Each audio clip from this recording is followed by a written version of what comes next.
They say there's no such thing as bad publicity, but it seems like lately Konami's name is in the headlines for all the wrong reasons. We've talked about the publisher so much lately that we started anticipating what franchises they have left to reboot or screw up, and inevitably, everyone had their favorites. We ranked these by overall quality. There are black sheep in some of these families, but we remember them fondly for the most part. So much so that we hope Konami gets their act together and brings some, if not all of them, to prominence once again.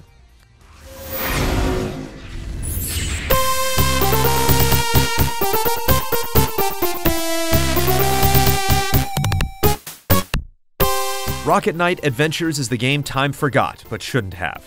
Sparkster and his jetpack offer some of the best platforming available on the Genesis. Featuring a fantastic soundtrack, challenging levels, and over-the-top bosses, Rocket Knight Adventures can go toe-to-toe with any plumber or hedgehog.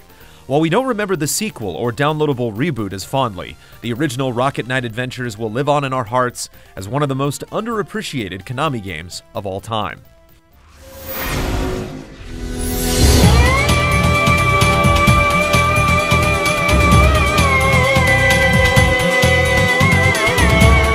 For many, Zone of the Enders is the game that came with the Metal Gear Solid 2 demo.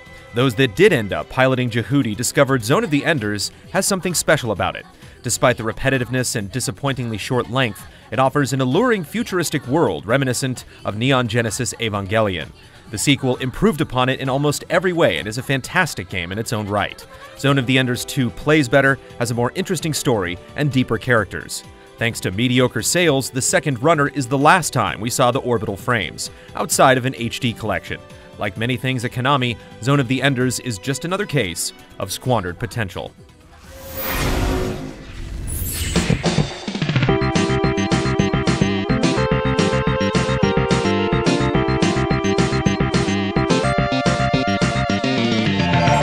There have been a lot of shoot-'em-ups over the years, but even without any special hook, the Gradius games managed to stand out. Maybe it's those Easter Island statues, or perhaps it's the addictive sense of progression.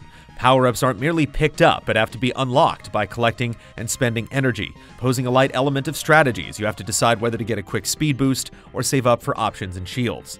Eventually, getting enough goodies can make you feel unstoppable, but just one mistake can take all of that away, leaving you vulnerable in exceedingly threatening territory.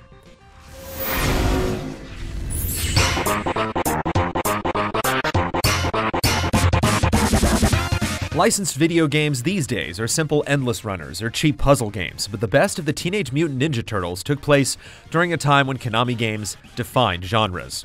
Raph, Mikey, Dawn, and Leo have been timeless across every available console, from homes to the arcade, for decades since their debut in 1989.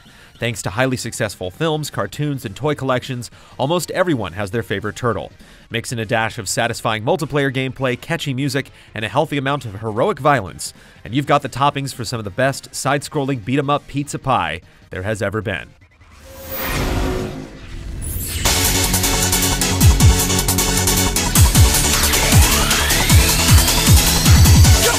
As a loud, crazy music game that's next to impossible to fully replicate at home, Dance Dance Revolution has remained an arcade staple for almost 20 years.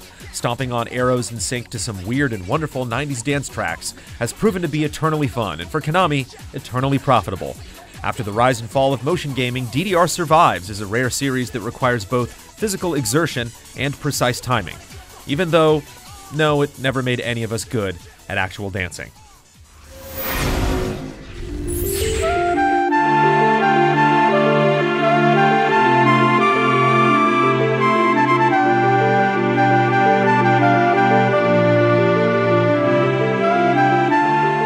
The Suikoden franchise started strong with two games that are still loved to this day.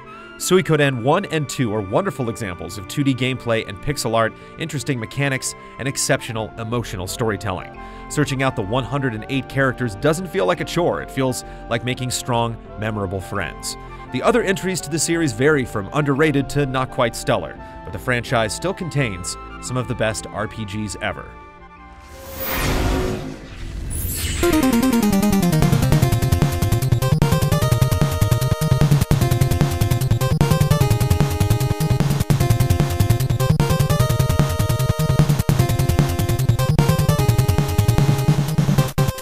Modern games have become caught up in frivolous details like plot and realism, and subsequently ignored mankind's basic desire to kill armies of aliens while riding a hoverbike.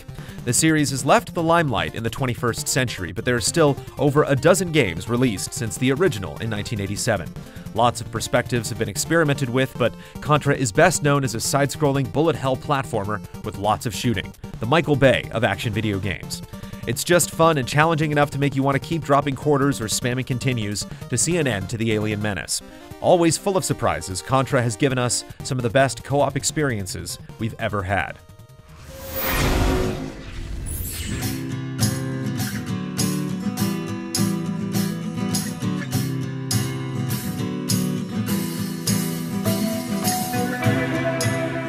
Silent Hill basically wrote the book on atmospheric survival horror. Silent Hill 2 is one of gaming's greatest stories. Silent Hill 3 is a brief, yet undervalued foray into the nightmarish town. 4 introduces interesting first-person segments to the series. Shattered Memories is a fantastic reimagining with an incredible story and gripping gameplay ideas.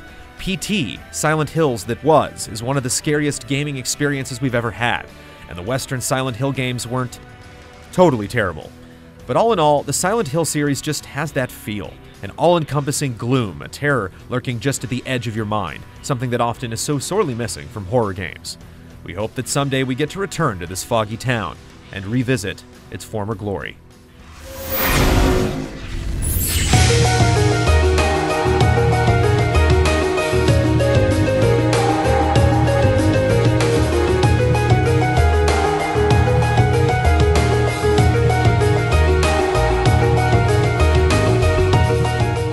Dracula is the perfect video game villain. While he's made appearances in other video games, his greatest virtual legacy is Castlevania. Over 30 games have been made that take place in this gothic wasteland. At its best, it blends the thrill of exploration, the satisfaction of mastering new abilities or weapons, and the desire to overcome a punishing level of difficulty. It hasn't survived the transition to the third dimension as gracefully as others, but thanks to handheld systems, its original 2D form has grown and gotten stronger. The name Castlevania goes hand in hand with Konami, and we fear for the franchise's future.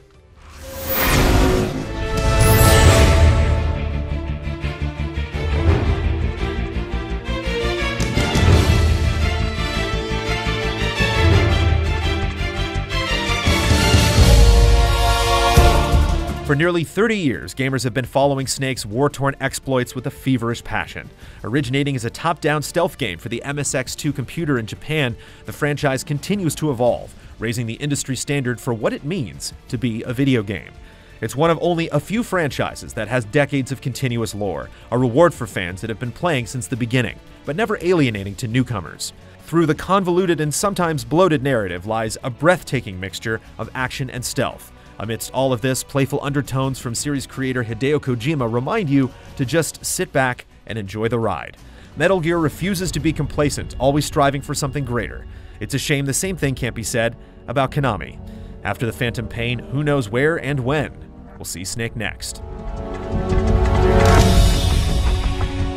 Lilia, Purvance, Andry, and Hogger venture further into the secret lair of Goose Swanson and continue to tempt fate in another bone-crushing episode of Tabletop Adventures.